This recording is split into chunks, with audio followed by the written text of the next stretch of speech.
오늘 저는 욥기서 22장 21절에서 28절 말씀을 가지고 하나님과 화목하고 편안하라, 이러한 제목으로 말씀을 나누겠습니다. 지난 금요일부터 내일까지 추석이란 명절의 기간을 보내고 있습니다.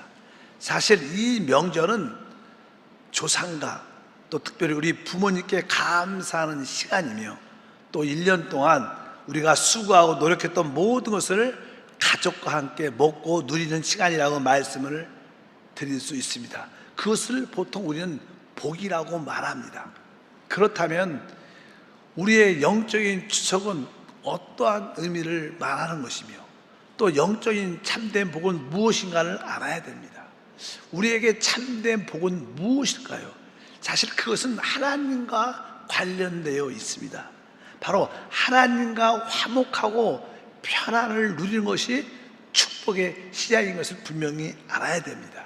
하나님은 우리에게 바로 이 복을 주시길 원하십니다. 우리 하나님은 성경에 보면 복을 주시는 하나님이십니다.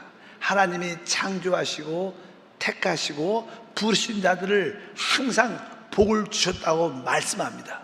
그러면 먼저 하나님께서 창조하시고 택하시고 부르신 자들에게 주시는 축복이 무엇인가? 첫 번째, 하나님이 창조한 아담에게 주신 복이 있습니다. 창세기 1장 27절과 28절에 보니까 하나님이 자기 형상 곧 하나님의 형상대로 사람을 창조하시되 남자와 여자를 창조하시고 하나님이 그들에게 복을 주시며, 바로 그들에게 복을 주시며 하나님이 그들에게 이르시되 생육하고 번성하여 땅에 충만하라, 땅을 정복하라, 바다의 물고기와 하늘의 새와 땅에 움직이는 모든 생물을 다스리라 하시니라.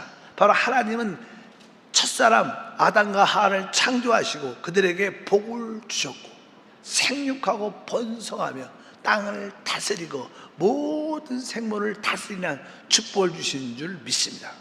또 시간이 흘러서 이제 이 세상이 점점점 타락하니까 하나님께서 이 타락한 세상을 물로 심판하시고 새로운 시대를 여십니다. 그 새로운 시대의 주역이 노아와 그의 가족들이었습니다. 그래서 하나님은 다시 한번 새로운 시대를 준비하는 노아와 그 가족들에게도 복을 주셨는데, 창세기 9장 1절을 보니까 하나님이 노아와 그 아들들에게 복을 주시며 그들에게 이르시되 생육하고 번성하여 땅에 충만하라. 여기도 보니까 노아와 그 아들들에게 복을 주셨다. 그 생육, 번성, 충만하라. 그리고 나서 시간이 흐르면서 하나님은 이제 하나님이 택하시고 부르신 믿음의 조상 아브라함에게도 복을 주십니다. 사실 아브라함에게 주시는 복은 우리와 밀접한 관계가 있죠. 아브라함에 주신 복은 바로 우리에게 주시는 축복인 줄 믿습니다.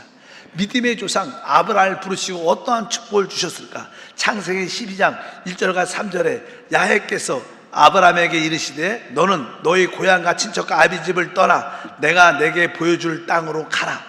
내가 너로 큰 민족을 이루고 내게 복을 주어 내 이름을 창대하게 하리니 너는 복이 될지라. 너를 축복하는 자에게 내가 복을 내리고 너를 저주하는 자에게 내가 저주하니 땅의 모든 족속이 너로 말미암아 복을 얻을 것이라 하신지라. 하나님께서 아브라함을 부르셔서 내가 너로 큰 민족으로 이룰 것이고 내가 너에게 복을 줄 텐데 바로 내 이름이 창대케 되고 너는 복의 근원이 될지니라. 놀라운 복을 허락해 주셨습니다. 여기서 말하는 진정한 축복이 무엇인가를 알아야 됩니다. 우리는 이 말씀을 통해서 알 수 있는 것은 하나님이 우리에게 복을 주셨다. 아담에게 복을 주셨다. 노아에게 복을 주셨다. 아브라함에게 복을 주셨다. 그 복이라는 게 무엇인가? 그 복이라는 것은 두 가지 의미로 설명할 수 있습니다. 그것은 다른 것이 아니라 평강과 축복을 의미합니다. 평강과 축복, 따라할까요? 평강과 축복. 이 평강이라는 것은 우리 마음 안에 안식과 만족이 있는 것을 의미합니다. 우리 마음 안에 안식이 있고 만족이 있을 때 그분은 복을 누리는 거예요. 여러분 안에 안식과 만족이 있습니까? 그럼 바로 하나님의 복을 누리고 있는 겁니다. 또 하나, 이 평강과 또 하나의 단어는 축복입니다. 우리가 보통 축복받았다, 축복받았다.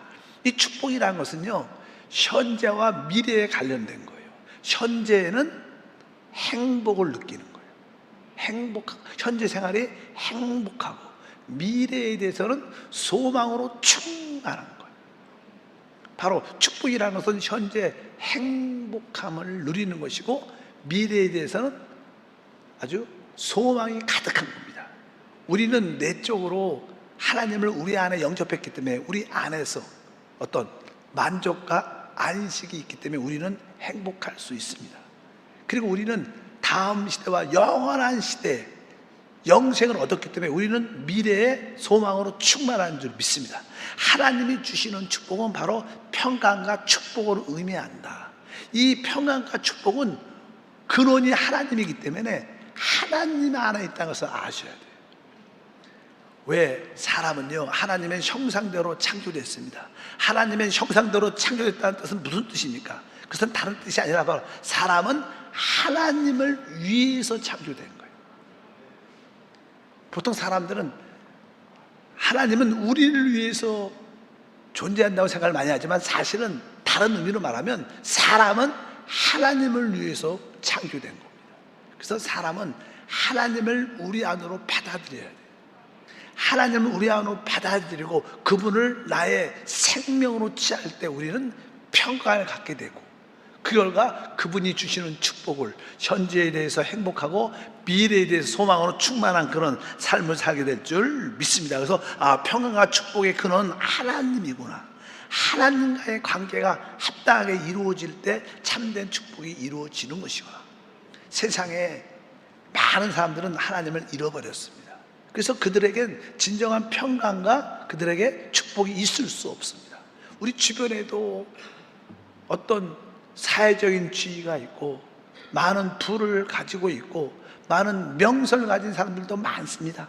아주 가깝게는 도시의 어떤 시장이나 아니면 국회의원이나 아니면 고위공직자들이나 아니면 공무원이나 어떤 그런 나름대로 사업가든가 괜찮은 사람들이 우리 눈에 많이 있습니다. 그러나 그들 안에 들어가보면 그들은 생각보다 많은 것을 가진 것 같아요. 명성도 가지고 있고 부도 가지고 있고 지위도 가진 것 같지만 실제로 그들은 절대로 행복하지 않습니다. 겉으로 볼 때는 번질번질해서 보여 좋은 것 같지만 막상 그 안에 들어가면 그들에게 많은 수고와 어려움과 고난과 고통이 있는 것을 많이 합니다. 그래서 종종 우리가 탤런트도 그렇고 어떤 기업가들도 주변에 아주 공부 잘하는 친구들조차도 종종 자살하는 경우가 많아요. 왜 그러지? 왜 그러지? 왜? 그들은 행복하지 않은 거예요. 그러니까 결국은 이럴 바에 죽는 게 낫다, 그런 사람도 참 많습니다. 진정한 행복은 우리가 하나님께 돌아와야 돼요.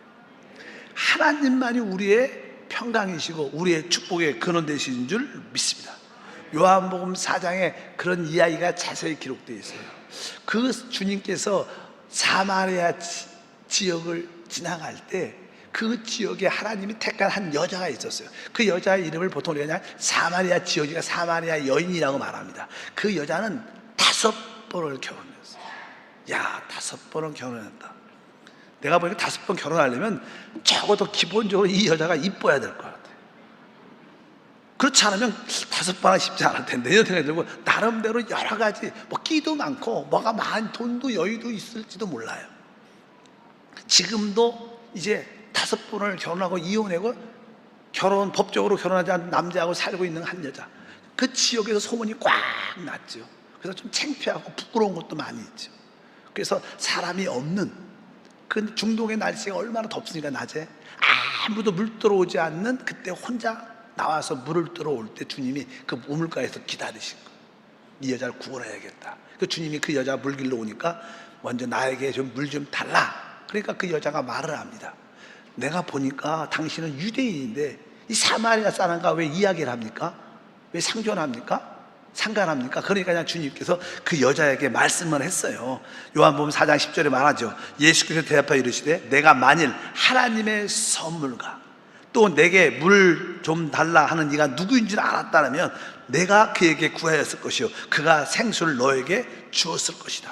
우리 주님은 그 여자에게 네가 만약에 하나님의 선물이 무엇인지를 알고 또 너에게 물을 구하는 자가 누구인지 알았다면 네가 바로 그에게 바로 주님께 물을 구했을 것이고 그가 너에게 생수를 줄 것이다. 그러니까 이 여자가 놀란 거예요. 아니 당신을 내가 보니까 뭐 우물에서 길을 들여봐 우물 그릇도 없는데요 어떻게 나에게 줄 수 있는가 이런 말을 또 합니다. 그러니까 우리 주님이 다시 한번 말씀했어요. 4장 13절과 14절에 예수께서 대답하여 이르시되 이 물을 마시는 자마다 다시 목마르거니와 내가 주는 물을 마시는 자는 영원히 목마르지 아니하리니 내가 주는 물은 그 속에서 영생하도록 솟아나는 샘물이 될 것이다. 이렇게 말씀해요. 이 물을 마시는 자는 다시 목마를 것이다. 여기서 나오는 이 물이 무엇입니까? 바로 다른 것이 아닙니다. 이 세상에 속해 있는 물질적인 것, 세상적인 기쁨들을 우리가 우리의 내적인 목마름을 위해서 늘 취하고 취해도 결국 그 우리의 목마름은 더 심할 것이다. 우리가 이 땅에서 많은 사람은 다 내적인 목마름이 있어요. 돈에 대한 목마름, 쾌락에 대한 목마름, 가정에 대한 목마름, 자식에 대한 목마름, 지위와 명예에 대한 사람들께 인정받겠다는 그 목마름들이 다 있죠. 그래서 그것을 추구해서 열심히 쫓아다니죠. 근데 결국 그것을 잡을 수도 없지만 잡은 것 같아도 또 더 큰 목마름이 있다는 거예요. 그래서 이 물을 마신 자는 또 목마를 것이다. 그러나 내가 주는 물을 마신 자는 다시는 목마르지 않는다고 말씀합니다. 특별히 이 세상에 어떤 좀 이렇게 지적인 사람들은 학위에 관심이 많아요. 내가 대학을 졸업했으니까 석사학위도 받고 석사학위를 넘어서 내가 박사학위를 받고 또 열심히 공부합니다. 박사학위를 따면 이걸로 부족한 것 같아. 내가 또 하나 다른 공부도 해야지. 또 공부합니다. 또 학위를 또 하나 박사학위를 또 갔으면 그런 분들 많아요. 오직 인생을 거기에 올인합니다. 어떤 사람은 돈. 그래 우리 같은 서민들은 통장에 자네에게 한 1억만 있으면 좋겠다. 그때 조금씩 걔가 돈을 이렇게 모으면 5억만 있으면 내가 모든 걸 다 할 거야. 그리고 목숨 갖고 요즘에는 뭐 집값이 비싸니까 10억 50억 이런 꿈을 가서 계속 그런 걸 목표로 했지만 사실 그것이 이루어지지도 않고 설사 그것이 이루어질지라도 결국 그것 때문에 힘들어지고 어려운 사람들이 얼마나 많은지 모릅니다. 요즘에는 연예인 시대나 사람들이 어떤 인기를 추구하죠. 인기 뭐 탤런트도 그렇고 뭐 어떤 자들이 스포츠도 그렇고 다 인기를 추구하는 사람들이 많아요. 또 개인적으로 요새는 저는 유튜브 방송을 하는 사람들이 많아서 뭐 먹방 뭐 많습니다. 그래갖고 사람들의 어떠한 그들에게 관심 갖고 호기심을 갖도록 많은 유튜브 방송을 여는데 그것이 뭐예요? 인기를 얻으려고.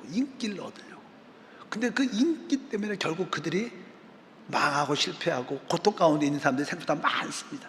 세상에서 주는 물을 마신 자는 또 목마르고 결국 그것은 우리를 멸망으로 이끄는 것을 분명히 알아야 될 것입니다. 그래서 이 여자도 5번이나 결혼했다는 뜻은 실제로 5번 남자를 바꿨다는 뜻이 있지요. 실제로. 그러나 영적으로 말하면 돈과도 결혼해봤고 세상 지위하고도 결혼해봤고 쾌락하고도 결혼도 해봤고 아마 다 해봤는데 결국 자기를 만족할 수 있는 것이 아무것도 없다는 거예요. 그것이 세상이 주는 것들 또 물질의 것이 주는 것들의 목마름이라는 거예요. 우리가 갈등이 실제로 있어서 이 바닷가에서 마시는 물이 없어 소금 바닷물을 마시면 그 소금기로 인하여 갈등이 더 심해지는 것처럼 세상의 모든 주는 물들은 진짜 우리를 더 갈증나게 하고 결국 우리가 고통 가운데 있다가 죽게 하는 것을 분명히 아시기를 바랍니다. 그래서 우리는 세상의 공허함을 알아야 돼요. 참된 예수 안에만이 생명수의 만족이 있다는 것을 아셔야 됩니다. 이 세상의 모든 것은 목마름을 가져오지만 우리에게 영원히 목마르지 않는 생수가 있다는 거예요. 그것이 바로 예수 그리스도십니다. 우리 예수 그리스도만이 영원히 목마르지 않는 생수인 줄 믿습니다. 그리스도는 어제도 오늘도 내일도 우리를 만족시킬 수 있습니다. 그분만이 늘 새로우고 늘 신선하시기 때문에 우리에게 만족을 주시는 줄 믿습니다. 그래서 주님은 담대하게 내가 주는 물을 마시는 자는 다시는 목마르지 않느냐한다. 실제로 주님을 제대로 만난 사람들은 내적으로 그분을 믿고 받아들이고 마셨기 때문에 내적인 가장 깊은 목마름은 사라졌어요. 믿으시면 아멘. 그래서 오늘도 모든 것을 다 내려놓고 여러분들이 그 목마름을 주신, 목마름의 갈증을 해소하신 주님을 만나러 오신 줄 믿습니다. 그러면 오늘 주제는 어떻게 우리가 주님이 주시는 축복, 그게 뭐예요? 평강과 복을 우리가 얻을 수 있는가? 어떻게 하나님 안에 있는 복, 평강과 축복을 우리가 얻을 수 있는가? 그러려면 기본적으로 우리가 하나님께 돌아와야 되죠. 왜? 평강과 축복의 근원이 하나님께 시작해요. 그래서 오늘 욥기서에 보면 그것에 대한 설명이 자세히 기록되어 있어요. 여러분들이 오늘 다시 한번 하나님이 주시는 복, 평강과 축복을 얻기를 축복합니다. 그 첫 번째는 이렇게 기록되어 있어요. 욥기서 22장 21절과 23절에 너는 하나님과 화목하고 평안하라. 그리하면 복이 내게 임하리라. 내가 만일 전능자에게 돌아가면 불의를 멀리 하리라. 여기서 전능자는 누구입니까? 우리 주님이죠. 하나님께 우리가 다시 돌아와야 된다. 우리가 참되게 하나님께 회개하고 돌아와서 우리의 모든 불의를 버리면 하나님과 화목되면서 바로 하나님이 주시는 복의 시작을 갖게 된다는 것입니다. 그래서 우리는 하나님께 돌아와야 돼요. 많은 사람들은 나 하나님을 떠난 지도 없는데 이렇게 말할지 모르지만 많은 사람들이 하나님을 떠나 있습니다. 하나님과 아주 떠나지 않아도 그래도 거리가 멉니다. 여러분, 하나님께 가까이 나와야 돼요. 하나님만이 나에게 복을 누리게 하신다. 하나님만이 나에게 바로 평강과 축복을 주신다고 해서 믿으시기를 바랍니다. 이제 하나님께 진심으로 돌아왔다는 뜻은 바로 내 마음에 하나님 말씀을 품는 거예요. 사람은 떡으로만 살지 않고 하나님 입에서 나오는 모든 말씀으로 삽니다. 우리는 영적인 존재이기 때문에 영의 말씀이 필요한 거예요. 우리 마음 안에 하나님 말씀을 담아야 돼요. 하나님 말씀을 기록해야 되고 우리 하나님 말씀을 품어야 될 줄 믿습니다. 그래서 계속 말씀합니다. 욥기서 22장 22절에 청하건대 너는 하나님 입에서 교훈을 받고 하나님 말씀을 내 마음에 두라. 우리가 하나님께 다시 돌아와서 하나님의 말씀을 내 마음에 새기고 내 마음에 두고 내 마음에 품어야 된다는 거예요. 왜? 하나님 말씀만이 우리에게 생명을 줍니다. 말씀 안에 하나님의 생명이 함께할 줄 믿습니다. 우리가 우리 마음에 하나님 말씀을 품으면 우리가 잃어버렸던 신분이 회복되는 거예요. 우리 조영기 목사님께서 오중보험과 4차원 영상을 넘어서 우리에게 4중 신분이 있다고 많이 강조했어요. 보통 사람들은 기억하지 못하지만 우리 목사님은 설교할 때 우리에게 회복된 4중 신분, 바로 여러분들이 하나님 말씀을 마음에 새기면 하나님이 우리에게 회복하신 4중 신분이 회복되는 줄 믿습니다. 우리 4중 신분이 무엇입니까? 베드로 전서 2장 9절에 말씀합니다. 그러나 너희는 택하신 족속이요 왕같은 제사장들이요 거룩한 나라요 그의 소유가 된 백성이다. 여기에 4중 신분이 있습니다. 바로 우리가 하나님께 택한 백성이고 우리가 왕같은 제사장이고 우리가 하나님의 나라라는 신분, 우리가 그의 소유된 아주 귀한 보배라는 백성인 줄 믿습니다. 이러한 네 가지 신분이 회복된다는 거예요. 여러분 마음 안에 하나님 말씀이 심어지기를 축복합니다. 그 말씀을 사랑하고 품기를 축복합니다. 그러면 여러분이 하나님의 택하심이 체험되고 왕같은 제사장의 능력이 나타나고 그의 나라로 다스림을 받게 되고 그의 소유된 백성이 되는 줄 믿습니다.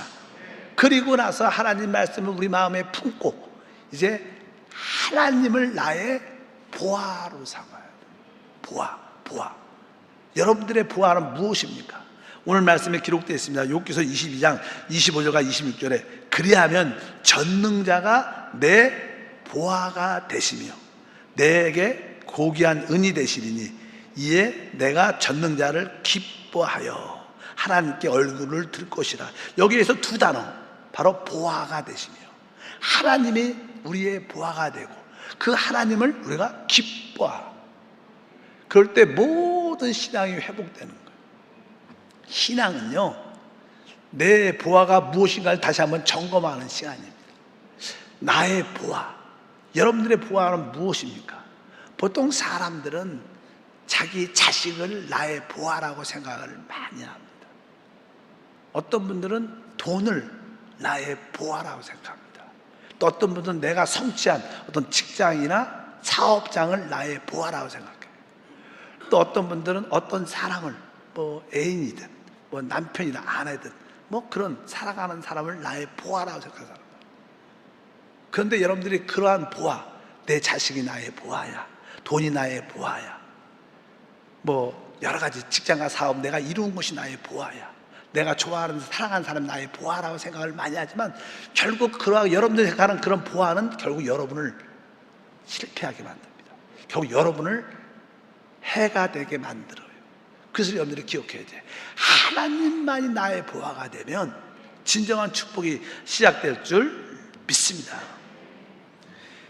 저도 제 인생을 한 번쯤 생각을 쭉 돌이키면 저도 인생을 살아가면서 내가 내 자신을 위해서 사랑했던 많은 것들이 있었어요. 우리들 다 있잖아요. 내가 내 자신을 위해서 사랑했던 것들, 결국 그것들은 결국 나에게 다 해가 됐어요. 결국 그것들이 나를 많이 아프게 했고 실패하게 했어요. 이것이 진짜 솔직한 간증입니다. 내가 나를 위해서 사랑했던 모든 것은 결국 나를 무너뜨리고 나를 실패하게 하고 나를 망하게 하게 되는 것을 여러분들이 아셔야 됩니다.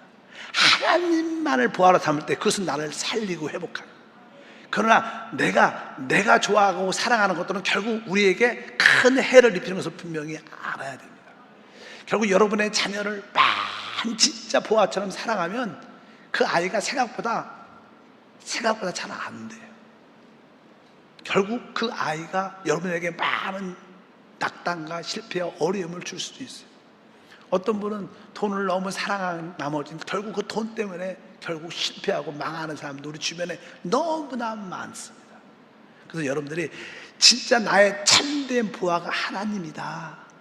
사람은 자기 보화를 갖고 있으면 이렇게 내가 여러분들이 만약에 누구한테 귀한 다이아몬드 어떤 보석을 진짜 보화죠, 비싼 선물 받았어. 그러면 여러분들이 호주머니에다 넣고 다니면 이렇게 걸어가면서 어떻게 했어요? 야, 이게 있나? 혹시 손으로도 만져보고 다시 가다가 아무도 없으면 꺼내갖고 야, 있구나 다시 집어넣고 이렇게 어떻게 그 보화를 기뻐하죠. 기뻐합니다. 사람은 자기가 생각하는 보화를 진짜 기뻐해. 그런 것처럼 여러분들이 진짜 하나님을 보화로 생각하면 하나님을 어떻게 해요? 기뻐. 하나님이 내 보화인데 하나님 감사합니다. 그러니까 우리가 하나님의 축복을 누리려면 하나님을 나의 보화로, 그 보화를 기쁨으로 생각할 때 여러분들의 모든 신앙은 다 회복되는 거예요. 하나님은 이 단계까지 여러분을 끌어올 줄 믿습니다. 이번 명절에 우리 아이들이 편지를 썼어요. 저한테 편지를. 그래서 거기에 이제는 여러 가지 내용이 쭉 기록되어 있어요. 그래서 제가 그냥 그 새벽에 그 편지를 한번 읽고 답장을 간단하게 써줬습니다. 근데 거기에 제가 우리 자식들에게 부탁하는 말을 하나 썼어요. 우리 자식에게 내가 다른 걸 부탁하지 않았습니다. 자식들에게 이렇게 부탁을 말을 썼어요. 돈을 많이 벌려는 마음에서 진짜 자유해야 된다. 네가 진짜 행복하려면 돈을 많이 벌려는 마음에서 벗어나야 된다. 여러분, 돈이 절대로 우리에게 행복을 주지 않습니다. 여러분들이 돈을 많이 벌려고 할수록 여러분들은 점점점 가난해질 것이고 점점점 어려질 것이고, 설사 돈이 많이 생겨도 여러분은 그것 때문에 망하지 행복해지진 않아요. 저는 인생을 많이 봐왔습니다. 많은 사람들을 봐왔어요. 돈을 많이 벌려는 욕심이 있으면 절대로 행복해지지 않아요. 우리 인생이 뭐예요? 행복하려고 사는 거예요. 그 행복이 돈에서 오는 게야. 그래서 제가 부탁해요. 돈을 많이 벌려는 마음에서 자유해라. 그리고 욕심에서 벗어나 자족하는 마음으로 살아라. 그래서 이것이 하나님을 섬기는 것이다. 이것만 부탁을 했어요. 제가 인생을 살아보니까 또 내 자신도 많은 사람을 보면서 느낀 것이 그겁니다. 진짜 인생은 아무것도 아닙니다. 하나님과 평강하고 모든 사람과 화목하면서 하나님이 주신 바로 지금 행복하고 미래에 대한 소망으로 충만하면 그게 행복한 거예요. 또 내 안에 평강이 있고 안식이 있고 내 안에 만족이 있으면 그게 행복한 거예요. 특별하게 행복한 게 아닙니다. 행복이란 거짓 포장에 속지 마십시오. 분명히 여러분들이 아셔야 됩니다. 하나님이 나의 보화고요, 하나님을 기뻐합니다. 이럴 때 하나님은 여러분을 높이셔요. 하나님은 여러분을 세워주십니다. 바로 여러분들이 하나님은 나의 보화가 되시고 하나님만이 나의 기쁨이 되십니다, 이렇게 고백을 하면 바로 우리는 시간이 갈수록 하나님이 우리를 높여주는 것을 체험해요. 그리고 다음 시대는 그리스도와 함께 왕노릇하니까 더 높여지고, 또 영원한 시대는 그리스도가 영원히 세토록 왕노릇하니까 더 높여져요. 이것이 진정한 축복이에요. 이것을 우리가 알아야 될 줄 믿습니다. 그래서 여러분들이 이 명절을 맞이하면서 진정한 축복이 무엇인가 다시 한번 점검해 보시고, 나의 삶의 태도가 잘못됐다면 다시 한번 돌이키면서 온 가족과 진짜 화목하고 편안하고 하나님과의 관계에서 만족과 안식이 있으며 진짜 오늘 행복하고 내일 소망으로 충만한 우리 모두가 돼야 될 줄 믿습니다. 이러한 진정한 명절, 이러한 진정한 영적인 추석이 되기를 축복합니다. 하나님 아버지, 진심으로 감사합니다. 우리 긴 명절을 맞이하여 다시 한번 삶의 의미와 목적을 발견하게 하시고, 삶의 의미와 목적은 간단하게 하나님 안에서 복을 얻는 것인데, 그 복이 바로 평강의 복, 축복의 복임을 깨닫게 도와주시고, 내적으로는 하나님 안에서 안식과 만족을 누리게 하시고, 현재는 행복하고 미래에는 소망으로 충만한 생활을 갖고 살도록 축복해 주시옵소서. 인류하여 다시 한번 멀어진 하나님을 가깝게 주 앞에 나옵니다. 이제 우리 마음에 하나님 말씀을 새기고 그 하나님 말씀으로 인하여 하나님을 나의 보화로, 나의 기쁨으로 여깁니다. 그럴 때 하나님이 채워주시는 그 높이심을 누리도록 축복해 주시옵소서. 주 예수 이름으로 기도합니다. 아멘.